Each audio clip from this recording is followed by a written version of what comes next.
In this video, we are going to study chapter number 7 of Sushruta संहिता सूत्र स्थान 7 यंत्र विधि। तो स्टार्ट करते हैं। यंत्र का वर्णन चरक, सुश्रुत और वाग्भट तीनों करते हैं।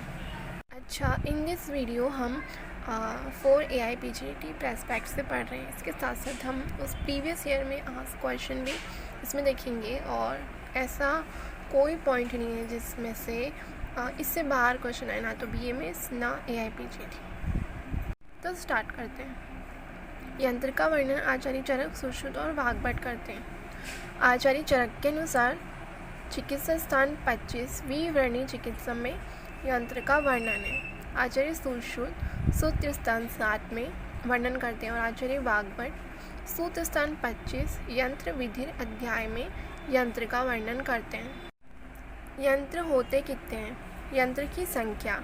यंत्र शतम एको उत्तरम। शतम यानी 100, एको मतलब एक, उत्तरम यानी आगे, यानी 100 से एक आगे। 101 101 इज़ द नंबर ऑफ यंत्र अकॉर्डिंग टू सुश्रुत।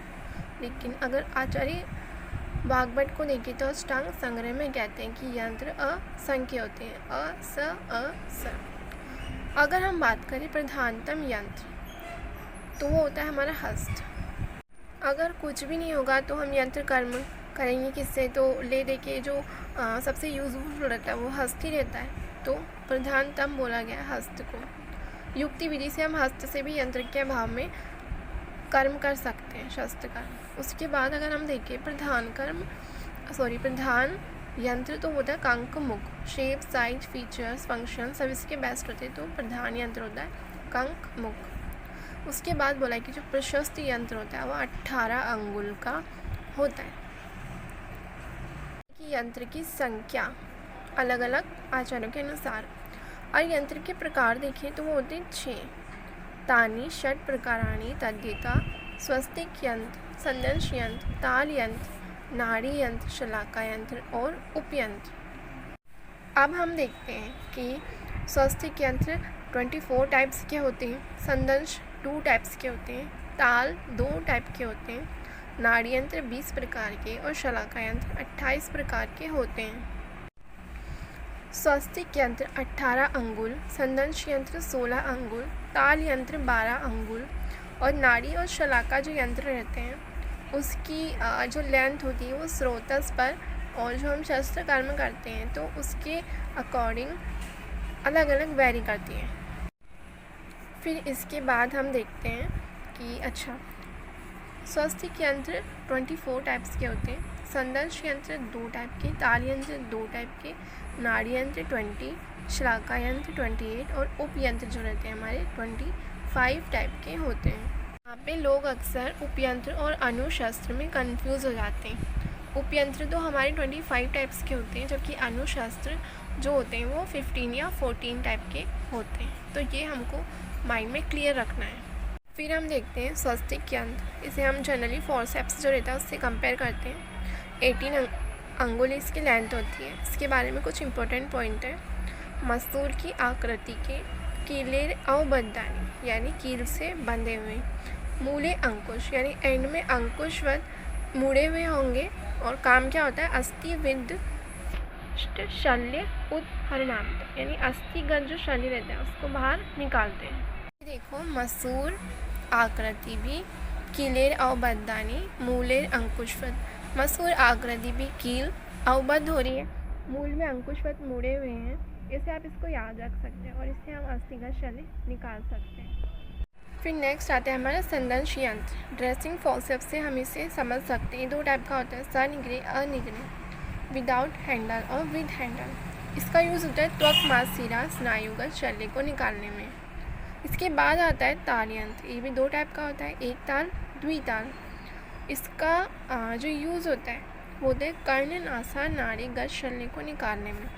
मत्स्य तालु वेग द्विताल यानी मत्स्य की तालु के समान होता है, एक ताल या द्विताल।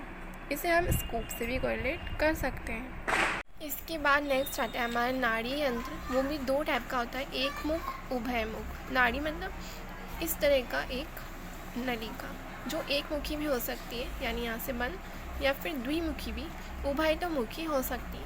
इसका काम होता है स्रोतोगत शल्य उभरना, स्रोतोगत शल्य को निकालने में, रोग के दर्शन करने में एंडोस्कोपिक ट्यूब हम डालते हैं, उस टाइप से समझ सकते हैं, या फिर चूषनाद, या फिर जब हम एंडोस्कोपिक ट्यूब डालते हैं और उससे गैस्ट्रिक मटेरियल बाहर निकलते हैं, उस टाइप से क्रिया सो कार्य चेती, मतलब इन सब कार्य को करने के लिए।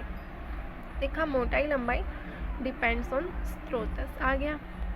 अब हम देखते हैं शलाका यंत्र। इसके लिए ट्रिक है GS बड़ी शेर, G मतलब गंडू पद्मुखी, S मतलब सर्प फणमुखी, बड़ी मतलब बड़ीशमुखी और शेर मतलब शरपुंखमुखी। गंडू पद्मुखी का यूज़ करते हैं एशियन कर्म में, सर्प फणमुखी को व्यूहन में, बड़ीशमुखी को आहरण में और शरपुंखमुखी को चालन में। अब कुछ शलाकाएँ हैं। 6 तो होती है कार्पास कृष्णोष नानी, जिसका हम यूज़ करते हैं परिमार्जन क्रिया में। 3 होती है द्रवी आकृति की और खल्ल मुखानी, द्रवी आकृति और खल्ल मुख के समान, जिनका हम उपयोग करते हैं क्षार औषध प्राणी दानार्थम। इसके अलावा 3 होती है जाम्बव वदनानी, जाम्बव मुख के समान। 3 होती है हुक शेप यानी अंकुश वदनानी, जिनका यूज़ करते हैं हम अग्निकर्म में। अब अगर हम देखें नासा अर्बुद आहरणार्थम, यानी नासा से अर्बुद के आहरण के लिए कोलास्थि दल मात्र मुखम, खल्ली तीक्ष्ण ओष्ठम, यानी कि कोलास्थि के प्रमाण की और खल्ली के समान जिसके ओष्ठ हो, ऐसी शलाका का यूज़ करते हैं। इसके अलावा अंजन के लिए कलाय परिमंडल, मटर के दाने के समान मुख या तो मुकुल अग्रम, यानी उसका जो बट, जैसे ये शलाका हो गई अंजन की, तो जो उसका अग्र पार्ट हो वो कलाय परिमंडल उभय तो मुकुल अग्रम, यानी कि इस पार्ट जो है आगे वाला वो दोनों तरफ से उभय से कलाय परिमंडल मटर के दाने के समान होना चाहिए। इसके बाद आता है मूत्र मार्ग विशोधनार्थम एकम, यानी मूत्र मार्ग के विशोधन के लिए मालती पुष्प व्रंत अग्र प्रमाण परिमंडलम इति, मालती पुष्प के व्रंत के समान मूत्र मार्ग विशोधनार्थ में हम शलाका का प्रयोग करते हैं। लेकिन अगर आचार्य वाग्भट की बात करें तो उन्होंने 5 शलाकाएँ अधिक मानी हैं। कौन कौन सी हैं? गर्भशंकु, सर्प फणमुखी, कर्ण शोधन यंत्र, शरपुंख यंत्र और अर्धेन्दु मुखी शलाका। इसके बाद हमारा आता है उपयंत्र।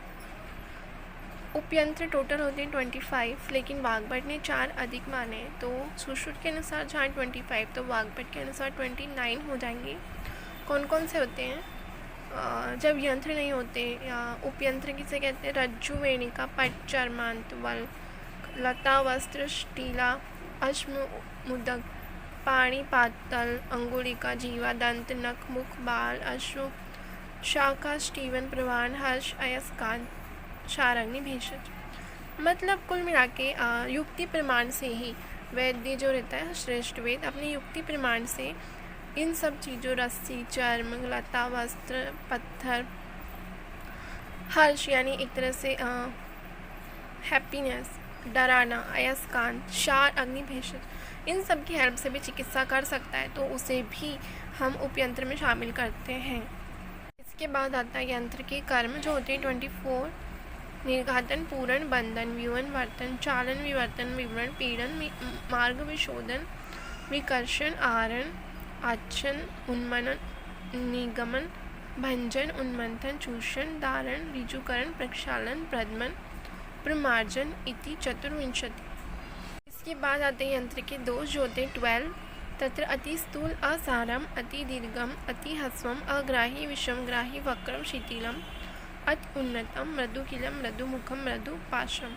तो ये हमारा पूरा कंप्लीट यंत्र विधि चैप्टर हो गया। अब हम previous year question of AIPGT देख लेते हैं। सबसे पहले इसमें पूछा गया है कि यंत्र की संख्या कितनी होती है, तो आंसर हो जाएगा 101। फिर क्वेश्चन आया था यंत्र कितने प्रकार के होते हैं, तो 6 प्रकार के अभी हमने पढ़ा। फिर बोला स्वस्तिक यंत्र की टाइप्स, तो 24। फिर बोला संदंश यंत्र की लंबाई कितनी होती है, तो 16 अंगुल आ जाएगा। फिर पूछा गया था कि जो नाड़ीगत शल्य को अपहरण करते हैं वो कौन सा यंत्र है, तो आंसर गया था ताल यंत्र। इसके अलावा पूछा गया था कि मूत्र मार्ग विशोधनार्थम कौन सी शलाका है और वो कैसी होती है, तो आंसर गया था मालती पुष्प व्रंत जो शलाका होती है वो मूत्र मार्ग विशोधनार्थम होती है। एक बार जो उपयंत्र में से ये वाला लाइन आ गई थी अयस्कांत, और ऑप्शन दिया था अनुशस्त्र, उपयंत्र, यंत्र या नन ऑफ ऐसे कुछ। तो आंसर गया था अयस्कांत में उपयंत्र। इसके अलावा इसमें ये भी इंपॉर्टेंट है शार, अग्नि, भेषज, ये भी उपयंत्र है। फिर डायरेक्ट नंबरिंग के क्वेश्चन आए थे कि यंत्र कर्म कितने होते हैं, तो आंसर गया था 24, और यंत्र दोष कितने होते हैं, तो आंसर गया था 12। तो ये कुछ क्वेश्चन थे जो पीजी में आस्क किए हुए थे, ये इंपॉर्टेंट है। तो ये हमारा पूरा चैप्टर कंप्लीट हो गया। In next video we will study next chapter.